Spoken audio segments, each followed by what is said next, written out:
रेणुका की शादी कुछ ही दिनों पहले शास्त्री नगर में हुई थी। रेणुका बहुत ही आलसी लड़की थी। वो दिन भर बेड पर सोती रहती या फिर मैगजीन पढ़ती रहती और घर के काम भी धीरे धीरे ही करती। एक दिन उसकी सास उसके पास आती है। बहू, आज बेसन का चिला बना दे, बड़ा मन कर रहा है। हाँ मम्मी जी, बनाती हूँ थोड़ी देर में। थोड़ी देर में?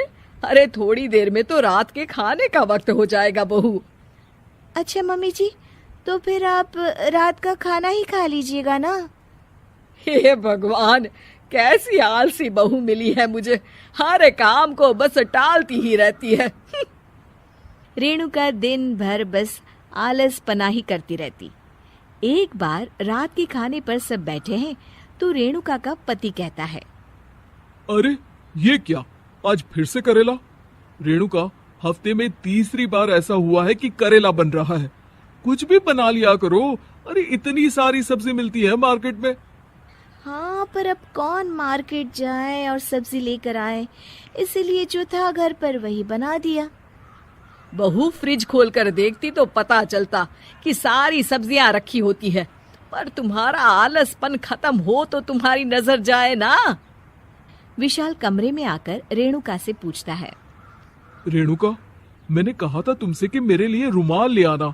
मेरे सारे रुमाल खराब हो गए हैं। तुम ले आई क्या? आज नहीं गई, कल ले आऊंगी।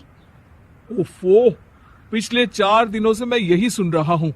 बिना रुमाल के ऑफिस जाना पड़ रहा है। तुम तो बहुत ही आलसी होती जा रही हो रेणुका।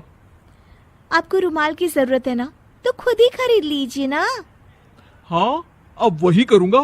तुम्हारे भरोसे बैठा रहा तो कुछ नहीं होगा। एक दिन दरवाजे पर बेल बज रही होती है और रेणुका सोफे पर बैठी होती है, पर आलस में दरवाजा खोलती ही नहीं। अरे बहू, कितनी देर से बेल बज रही है? क्या कानों में रुई डालकर बैठी हो जो सुनाई नहीं दे रही बेल? मम्मी जी, अब आप आ ही गई हैं तो आप ही खोल दीजिए ना दरवाजा। क्यों मुझे ताना मारकर और देर कर रही हैं? अरे वाह, उल्टा चोर कोतवाल को डांटे। सास दरवाजा खोलती है तो उसकी पड़ोसन दरवाजे पर खड़ी होती है। दरवाजा खोलने में इतनी देर क्यों हो गई? सब सो गए थे क्या?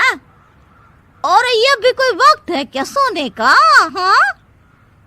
अरे नहीं नहीं, ऐसी कोई बात नहीं है। आइए आइए, आप लोग अंदर आइए। ओफो, इन सबको भी अभी आना था। अब मम्मी जी लगा देंगी मेरी ड्यूटी किचन में। बहू, पकोड़े तल दे, बहू चाय बना दे। अरे बहू, सो गई क्या? कब से आवाज दे रही हूँ, जा चाय बना कर लिया। हाँ मम्मी जी, अभी जाती हूँ थोड़ी देर में। सास रेणुका को आंख दिखाती है। मतलब थोड़ी ही देर लगेगी चाय बनाने में, अभी ले आती हूँ, बस झटपट। रेणुका रसोई में जाती है और इसी आलसीपन में वो चीनी की जगह नमक डाल देती है। जैसे ही सब चाय का घूंट भरते हैं, चाय थूक देते हैं। थू थू थू थू, ये कैसी चाय बनाई है तूने रेणुका? इसमें तो सारा नमक भरा है। हाँ, और ये पकोड़े, इसमें इतनी मिर्च है कि मेरी तो हालत ही खराब हो गई खाकर। और रेणु जी, आपकी खातिरदारी में पहले तो कभी कोई कमी नहीं रहती थी, पर जब से आपकी ये बहू आई है ना, मामला कुछ गड़बड़ा सा गया है। हाँ हाँ, जहाँ आप इतनी एक्टिव हैं, वहीं आपकी बहू एकदम आलसी, एकदम राम मिलाई जोड़ी लगती है।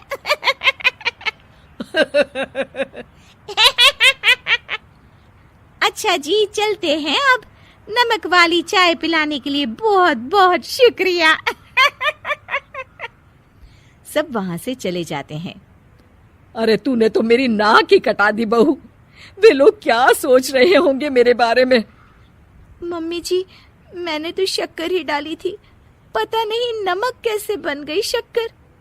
शक्कर नमक नहीं बना बहू रानी, तुम्हारा ये जो आलसपना है ना, ये उसी का नतीजा है। सॉरी मम्मी जी, अब मैं ये आलसपन छोड़कर सारे काम अच्छे से मन लगाकर करूंगी।